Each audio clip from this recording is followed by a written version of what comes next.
Фестиваль уличного кино – это ежегодный смотр короткометражных фильмов молодых российских режиссеров. Его основная цель – популяризация русского кино. Проект появился на свет на Дальнем Востоке в 2014 году. По словам организаторов, они хотели создать по-настоящему зрительский фестиваль, без билетов, закрытых площадок и жюри. Этот фестиваль родом из Владивостока, достаточно быстро набрал свои обороты за счет того, что тема достаточно актуальна, молодые авторы, короткометражки, на злобу дня, непростые истории наши здесь современные, поэтому каждый город подключился, так как это что-то новое и интересное, и мы в том числе, мы этот фестиваль проводим уже 3-й год на разных площадках, не только Сыктывкара, но и Республики Коми в целом, поэтому мне кажется, это классный формат для времяпрепровождения, в том числе и для Сыктывкара.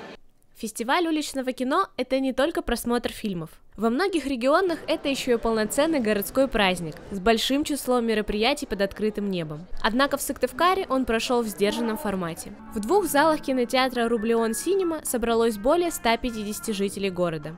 Каждый зритель фестиваля получил черную защитную маску и попкорн. Всего в конкурсную программу вошло 10 фильмов, совершенно разных по хронометражу и смыслу.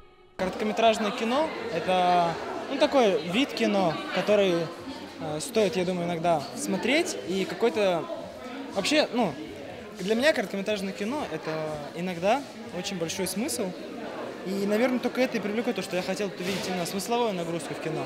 После просмотра фильма зрители голосуют за лучшую работу. Сделать это просто, достаточно посветить фонариком. В каждом городе организаторы замеряют уровень света на площадках. Все данные суммируются по стране. Результаты голосования объявят на торжественной церемонии закрытия фестиваля. Именно там огласят имя народного любимчика, который получит главный приз – грант в 1,5 миллиона рублей для создания полнометражного дебюта. Итак, мы считаем. Отлично, друзья, зафиксировано. Мне понравилось несколько фильмов, и я проголосовала сразу за 3.